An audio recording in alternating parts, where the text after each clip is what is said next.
The ultimate challenge I can think of as a scientist is to control gravity. If you could control gravity, the power you'd have is unlimited and potentially even deadly. It is a very powerful weapon. This is the story of the secret space race to control gravity. I did not want to attract the attention of military people in Russia. And the scientists willing to risk everything to attempt the seemingly impossible. Well, it's not impossible. It's just we don't know how to do it. And trying to achieve the impossible? Well, that involves some pretty weird science.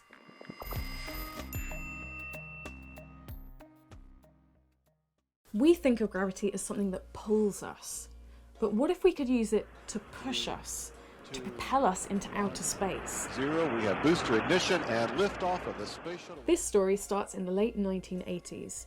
This is when the Cold War still dominated the global agenda. And it's also when aerospace engineer Ron Evans started to wonder if he could use anti-gravity to levitate a plane. It could fly anywhere, into space, even into water. Of course, it was a vertical takeoff design because it had a gravity engine inside. That's pretty out there. Most planes we think of are trying to overcome gravity. And not only did he wonder about it, he asked his employers if they'd let him try. He worked for the biggest defence and aerospace contractor in Europe, BAE Systems. And instead of sending him home to lie down, they listened. I had to come up with some concepts and come up with some ideas that could actually feature an anti-gravity or a gravity-type propulsion system. Well, this was one of the designs that we came up with, but it didn't look very exciting. And so we asked the artist to put some green rays underneath. That made it look far more futuristic. Not everyone in the company thought we should be doing it, but there were a few, and some very senior people, that felt, okay, let's just have a little look at the future. And the concept became known as Green Glow. Project Green Glow and the quest for gravity control. Sounds like it could be a fantasy novel. But Ron's job as the head of Project Green Glow was just as fantastical, to create anti-gravity. And so glittering the prize, so tantalising the prospect, that both Moscow and Washington soon joined the race to control gravity. It was around 1996 when I was asked to lead the Breakthrough Propulsion Physics Project. Things like non-rocket space drives, interstellar propulsion, and manipulating gravity. things like that. NASA's ultimate goal was to replace rocket fuel, to travel further than ever before, possibly even outside our solar system. Don't get me wrong, rocket fuel is great, but the sheer amount we need to break free from the Earth's gravity is kind of holding us back. You wanted to go to our nearest neighboring star, which is over 4 light years away, and you wanted to do it with the kind of rockets that are on the space shuttle. Well, the amount of propellant you need for that journey is about the mass of our entire sun. Others think anti-gravity has more direct uses, closer to home. It is a very powerful weapon, and it can destroy the missiles or remove them from their trajectory. So the interest from military people will be definitely big. But needless to say, the quest for gravity control proved somewhat challenging. And many scientists, well, they didn't think too highly of this mission. Crap. That's hilarious. And despite many attempts, neither Ron nor Mark could make it work. So when a Russian scientist called Dr Eugene Pokletnov claimed to have cracked it and actually created an anti-gravity field, everybody took notice. Out of the blue, from the MOD, I got a letter asking me what I made of the Pokletnov paper. Eugene Pokletnov claimed that by spinning electrical superconductors at high velocity, he could create a gravitational field. So we have a vacuum chamber with a disc which can be rotated, and when the disc reaches a certain speed of rotation, it exerts a repulsive force on the weight sample and pushes it up. This gravity field is, in our case, repulsive, and as you can see, the repulsive force is pretty big. The problem was, nobody was able to recreate Eugene's experiment. So we couldn't say yes, he had found an effect, or no, he hadn't. I think Podkletnov had jumped to a conclusion, had seen some things, and did not take the rigor to go through and make sure that he wasn't misleading himself. But Eugene Podkletnov was not going to be put off that easily. In 2001, he claimed to have found a new way to control gravity. And who did he trust to give him a fair hearing? Ron Evans at Greenglow. But he'd only meet him in total secrecy. It was a secret meeting because I did not want to attract the attention of military people in Russia. I presented to him my latest works, which gives a very short impulse of gravity waves.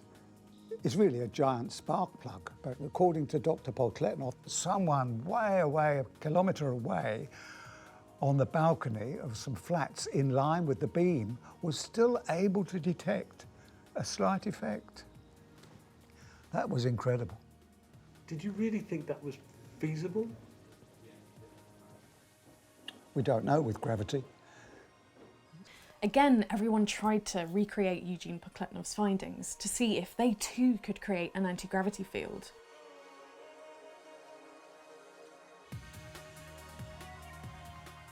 If you have an extraordinary claim, you must have extraordinary proof.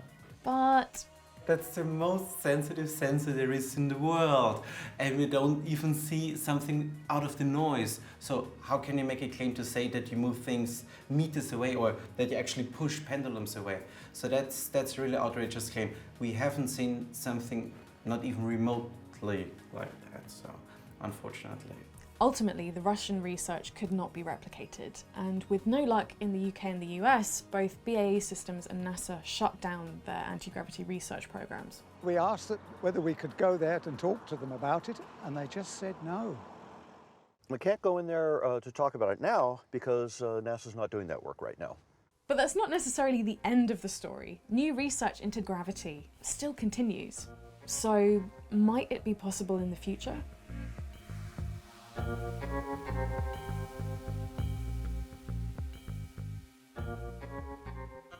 Ron, good morning. Welcome to the Defence Science and Technology. This is the heart of British defence science, Porton Down. I've got some really interesting things I'd like to show you today. So what we have here is our quantum gravity gradiometer. It's a small system. At the heart of the device we have a vacuum chamber. This is quantum level physics, and this sensor basically uses lasers to freeze a cloud of atoms. And then amazingly, this cloud reacts to disturbance in the Earth's gravitational field caused by a moving mass, as in caused by gravity. The atoms, they're sensitive enough to detect the mass of my body at a range of about 1 metre. So your gravitational field is affecting this device? Yes. To me, this is amazing technology. Getting into the quantum, that's really allowing us to do things that were just unbelievable 30 years ago. Yes, some people use the phrase, they break the laws of physics. I prefer to say they break the laws of physics as we understand them today. 100 years ago, we didn't understand the quantum physics. The idea of being able to measure changes in gravity, science fiction, could never happen. Today we can. And possibly even gravitational propulsion might be a possibility in the future. It may be, yeah. It could be that we've got something. Certainly I see this as a start. There's still a very long way to go before we can even consider it possible to control gravity anywhere near the way that Project Greenglow imagined. And some still say never. Crap. But the dream certainly isn't over yet. I'm sure we will one day. It's just a matter of time.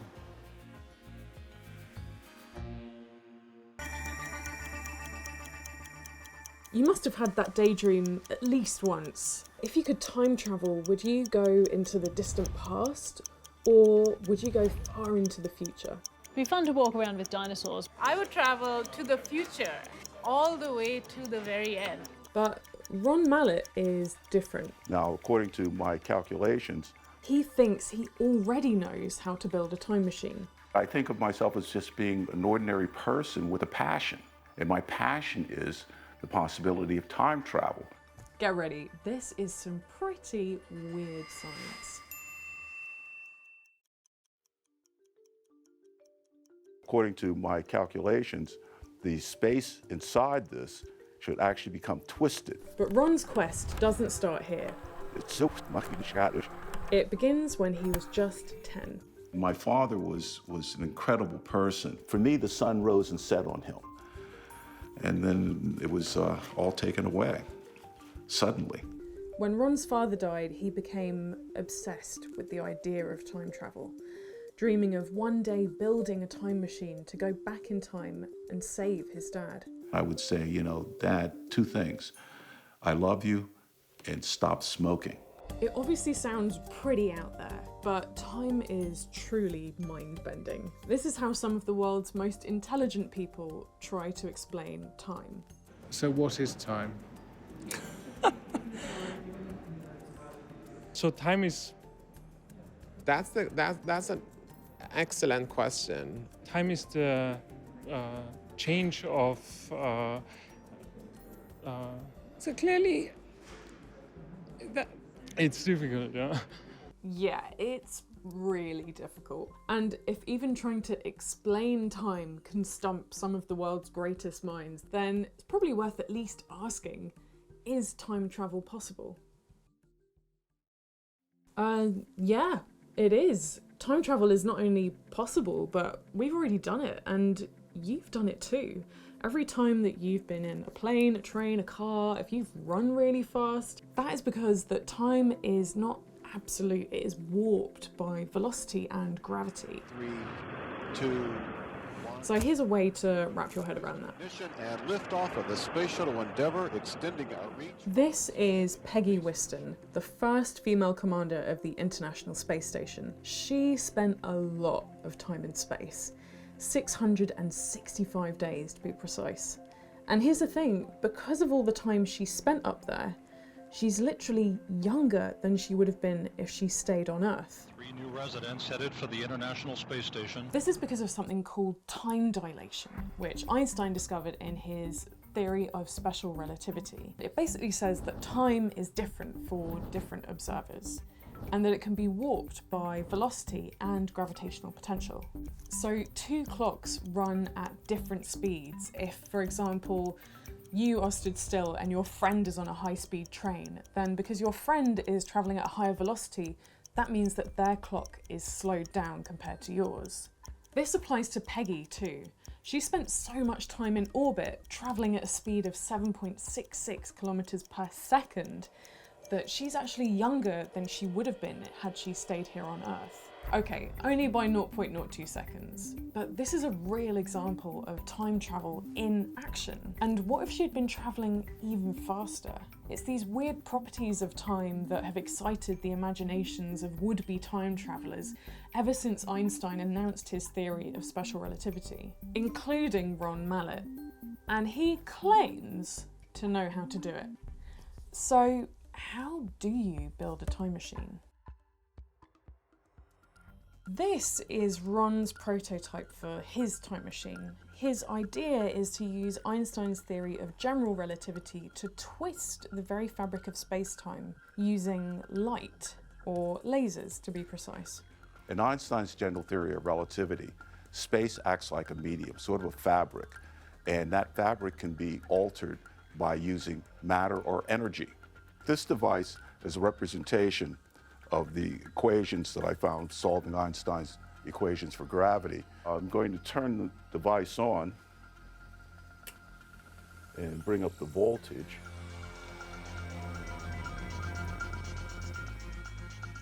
Then we'll use vapor from dry ice to make the beams visible.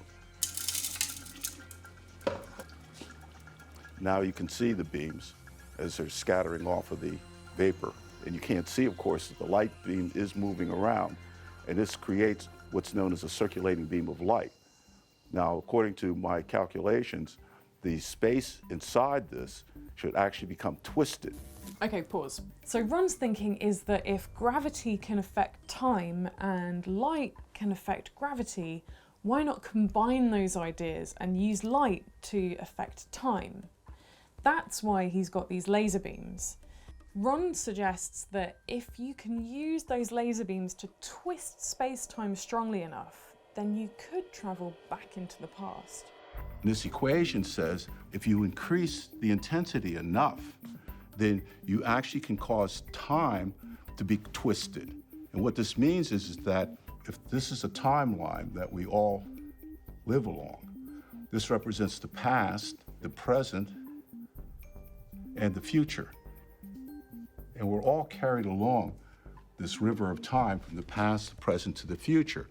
Now, the thing is that if space is being twisted strongly enough, then what's going to happen is that this timeline, this linear timeline, is going to twist it into a loop.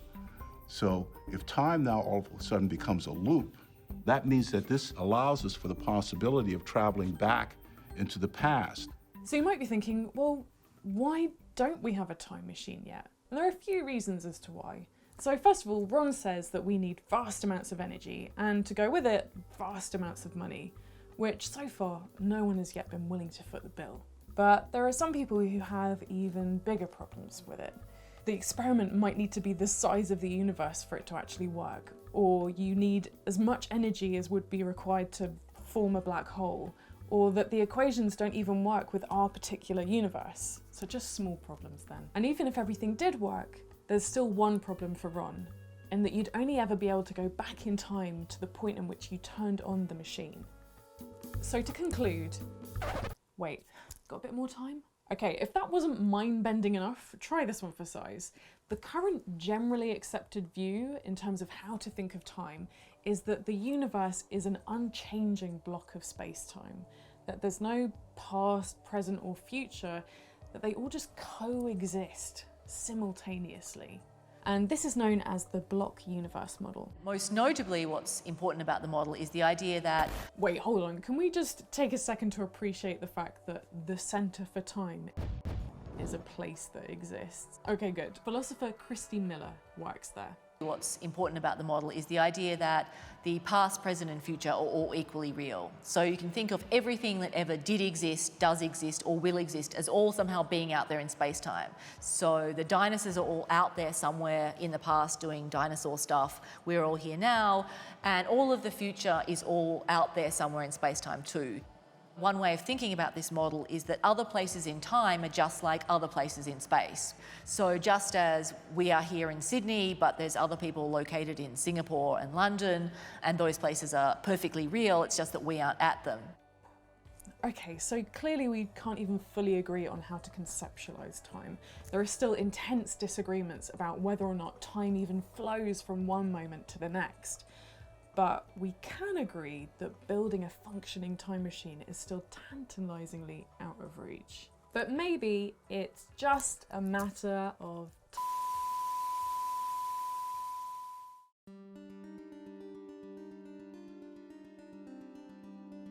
What if I were to tell you that this alien megastructure could be real? A Dyson structure is very much like a solar power plant, but billions of times larger, in space, orbiting an entire star. And there could even be one in our own galaxy. Whatever was crossing in front of this star was not circular like a planet. Get ready, because this is some seriously weird science.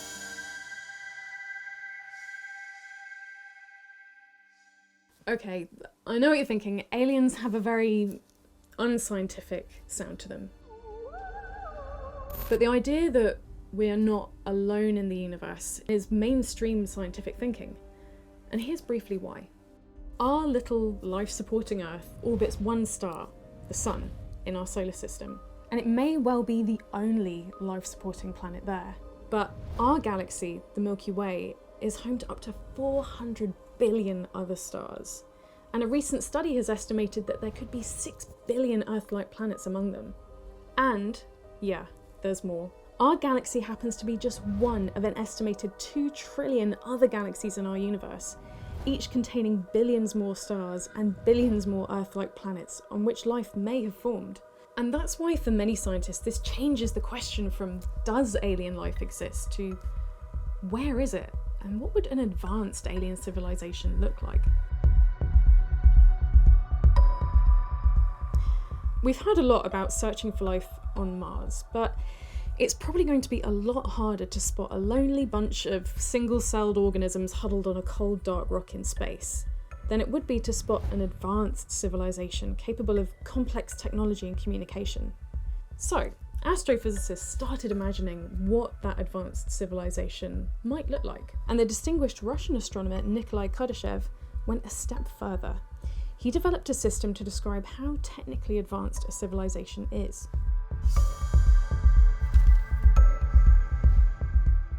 A Kardashev Type 1 civilization is a civilization that's capable of harnessing all of the energy that falls on their planet from their parent star. So where do you think we are on this scale? Our sun's power output is 400 billion terawatts. Human civilization today only consumes about 20 terawatts of power. That's about 1/1000th of the amount of energy that falls on our planet from our sun. And that makes us, with all of our amazing technology, a Type 0 civilization. So where does this come in?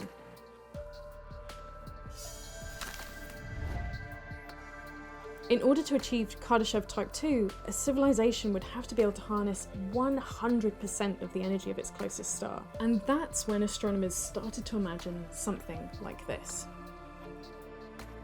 A Kardashev Type 2 civilization would need to build a massive network of solar collectors that would orbit their star in space, something we call a Dyson sphere or a Dyson structure. A Dyson structure is very much like the solar power plant here, but billions of times larger in space, orbiting an entire star. But they needn't be a solid surface. It could be a swarm of individual solar panels, all interconnected as long as they occluded a large fraction of the light that came from the star. And if you could build this type of megastructure around one star, copy and paste. A Type 3 civilization would apply this to the next nearest star and the one after that, until it's able to harness the energy of an entire galaxy. Okay, let's dip back into the realm of feasibility here. In order to make one Dyson sphere, it requires engineering on a truly, and very literally, astronomical scale. It would require all of the matter from all of the planets in our solar system. That's why a Dyson sphere is still totally theoretical. But then, some strange observations from space made us question if, despite all of this, we might actually have found an example of one in our galaxy. So in 2013, these strange signals came from some data from NASA's Kepler Space Telescope. Kepler looked at over 150,000 stars in our galaxy, and the data for this star looked nothing like any of those stars and nothing like any other star that we know of today. They'd been searching the Milky Way for exoplanets, which can usually be detected because they dim the light in a clean, predictable way each time the exoplanet passes in front of the star. So this is what a exoplanet transit looks like. On the left-hand side, you have the amount of light, and on the bottom, you have time. And when a Jupiter-like planet transits in front of a star, you have this clean U-shaped dip in the star's light. And this dip is about 1%.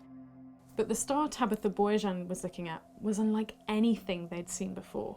Something strange and irregular was passing in front of it, sometimes making it dim by as much as 20%. You have this dip that, on face value, it appears to look like what a transiting planet would look like. But if you take a closer look, then you actually see that the transit lasts for almost a week compared to what a planet-sized object would just last for a couple of hours. It was also very asymmetric in shape, meaning that instead of having that clean U-shaped dip, it had this strange slope over here on the left-hand side.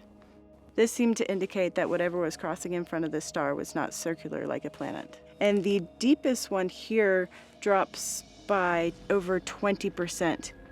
And so it seems to indicate that there's some swarm of objects with different sizes and shapes that were passing in front of the star. Could it be the irregular pattern of some form of Dyson sphere harnessing and dimming its light? In the 21st century, we'll find out about life at the galactic scale. The excitement and mysteriousness of Tabby's star sparked an even more extensive search for alien life. Now, if Tabby's star does indeed have a Dyson sphere around it, and it is inhabited by a very advanced civilization, we could detect it with this telescope. Using the gigantic 100-meter Green Bank radio telescope, in 2016 the team tracked Tabby's star, scanning billions of radio channels simultaneously in search of unusual anomalies, making it perhaps the best chance humanity has ever had to make contact with an advanced civilization. This evening is a very exciting night. We've been waiting for it for over a year, so yeah, I think we're all pretty excited about what's happening. What's next? Is Tabby start next? All right, it's time for you to push the button. All right, here we go. If there was evidence of technology in these data, what we would expect to see is a spike in one of these plots. Now, we don't see that yet, but in the coming days, weeks, and months, we're going to be looking at these data in many different ways that will allow us to be much more sensitive to evidence of technology. Okay, so since this huge search took place, there's been an updated theory as to what caused the dimming from Tabby's star. And spoiler alert, it's not an alien megastructure. Astronomers now believe that it is clouds of space dust that have come from a moon that's been ripped apart. So, not uninteresting, but not an alien megastructure. But the mystery around Tabby's star reminded us of the different ways that alien life can present itself. And we've since found other stars with strange dips in light. So while Tabby's star probably doesn't have a Dyson sphere surrounding it, the search is far from over.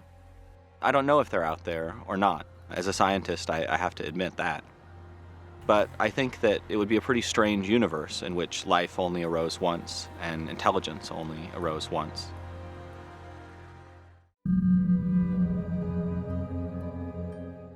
The Big Bang Theory is the origin story of our universe, of us. Before that, there was nothing, right? But now, some of the finest scientific minds are reimagining science's story of creation. The universe is born inside of a black hole. All of space that we live in is part of this brain. B-R-A-N-E. And rest assured, all of it involves some very weird science.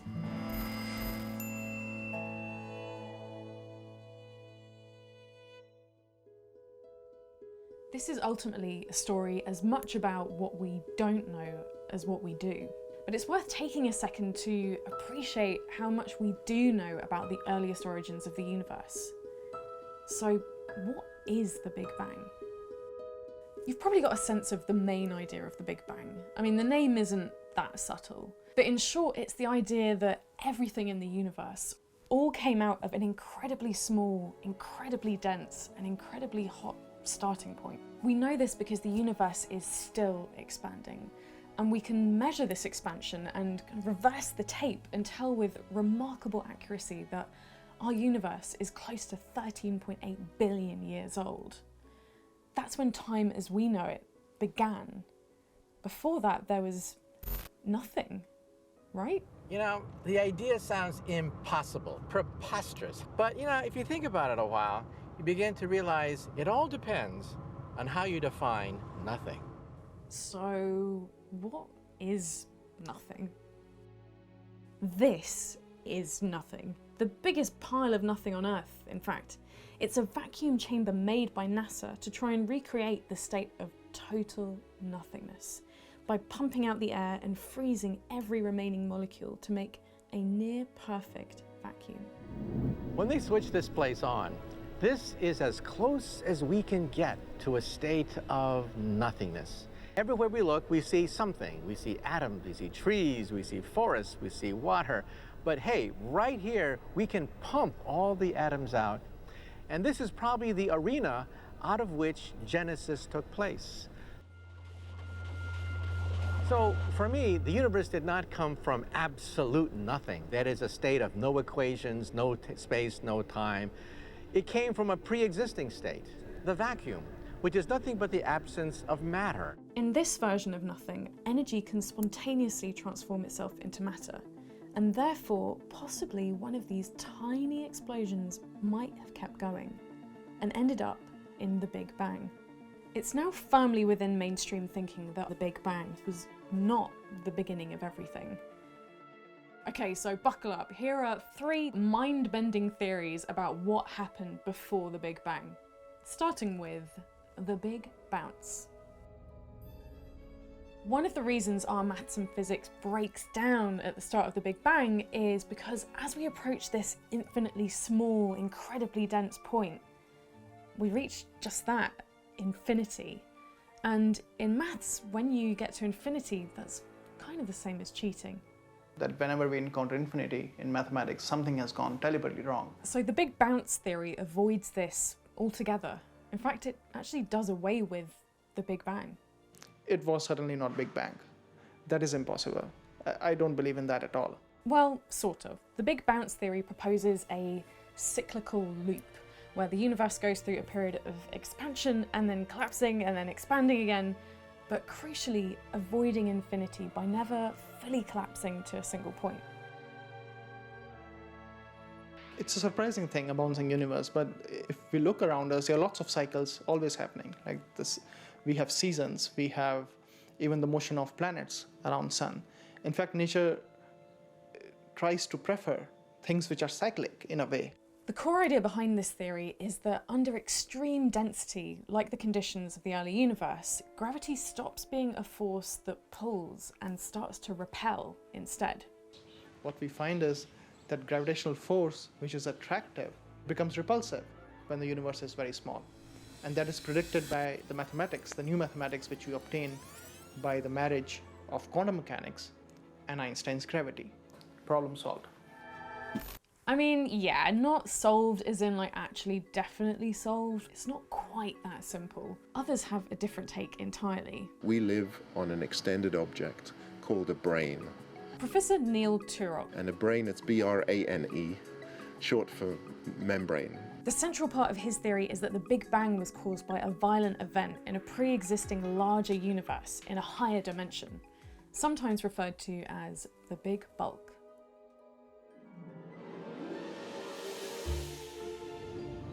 It's a membrane which is three-dimensional.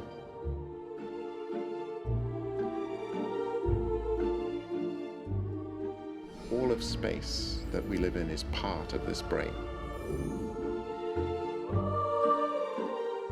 And within these models, you have to have at least two of these brains. You can't have only one.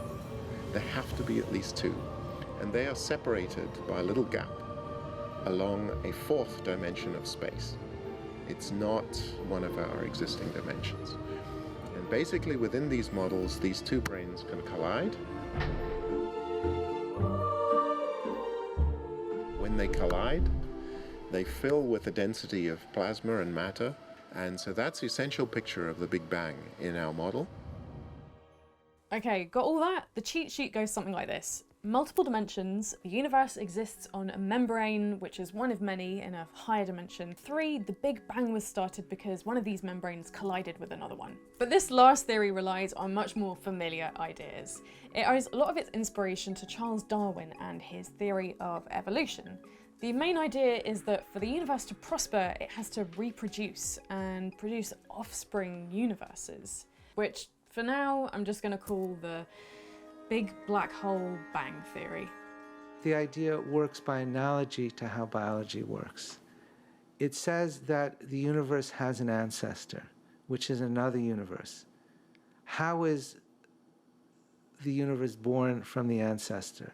According to this hypothesis, the universe is born inside of a black hole. A black hole is a star which collapses and where everything becomes infinite and time stops. There is a bounce inside of every black hole. The material contracts and contracts and contracts again, and then begins to expand again. And that is the Big Bang, which initiates a new region of the universe. So it relies on the idea that under incredible density, like that found at the center of a black hole, an expansion is triggered. Before the Big Bang was another universe much like our own. In that universe, there was a big cloud of gas and dust. It collapsed to form a big massive star. That star exploded. It left behind a black hole, and in that black hole there was a region, if you were misfortunate enough to fall in, you would find it becoming denser and denser and denser. You wouldn't survive this, but let's imagine you did, and all of a sudden it would explode again, and that would be our Big Bang. The truth is that we may never know the answer about what happened before the Big Bang. These theories are not the kind of theories that are easy to test, and it may well be that they're actually impossible for our brains or technology to ever understand. But while this is weird science, it is serious science. These scientists are one of many who are asking a fundamental question: where do we come from? And in case that's a bit intense for you, Is there an ultimate answer? I don't know. I don't even know if the question makes sense.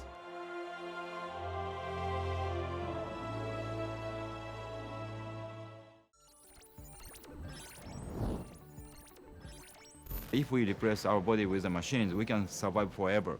some of the best scientists in the world want to make us immortal, and they want to do it by turning us into machines. Our final goal as a human is to be a robot. Konnichiwa. Konnichiwa. Look at that cerebellum right there. Isn't that neat? Frozen in time. You may be able to download the mind of a person and then play it back. Yeah, this is some weird science. Now, if you're in the market for an eerily lifelike robot clone of yourself, and who isn't, right? There is probably one person you should talk to. This is Professor Hiroshi Ishiguro, and he's at the cutting edge of making androids as human-like as possible. Konnichiwa. こんにちは。はじめまして。私はアンドロイドのエリカです。お名前なんて言うんですか? Oh, and that's Erica, his most lifelike creation yet. 私の第一印象、聞いてもいいですか? 美人じゃないです。は? Yeah, we'll probably just have to skip past the questionable gender dynamics at play here. But the key question here is, how lifelike can we make robots? As technology advances, rather than having a generic Erica, we might start uploading far more personalised traits, our memories, our specific characteristics. And in that sense, could we live on forever as some sort of clone or drone? Death is to disappear from this world. Of course, our consciousness disappears, but if we have Android, we can improve the Erica-like robot more and more. Then Android will become the person who passed away, and then we may keep that Android as a family member. If I pass away, my Android is living in society forever. Regardless of whether you think this is something you actually want, or just really creepy, you might be thinking, well, just because this android has my memories and behaves like me, is it actually me? Or is it just an echo of me? So some people are looking at this in a different way. They say for us to really live on forever, it's our entire brain, our very consciousness that needs to live on after our body dies. And they want to do that by mapping our whole brain, all 86 billion neurons of it, and eventually uploading that onto a computer. So you won't need your flimsy human body anymore. But first of all, there's a kind of important hurdle that we need to overcome first. Can we even map the human brain at all? Now, this question is very far from fringe science. The next great American project, that's what we're calling the Brain Initiative. This is a huge multi-billion-dollar attempt at solving the mysteries of brain disorders, and a central part of that is to one day map the entire human brain. This means working out how specific neurons in the brain might cause us to perform certain actions. And Professor Raphael Yuste is one of the pioneering scientists tasked with leading this quest. The idea that you can upload the mind assumes that the mind is some sort of digital computer. But to answer this massive question, Professor Yuste is starting small, extremely small. A hydra is a tiny freshwater organism that only grows about 10 millimeters.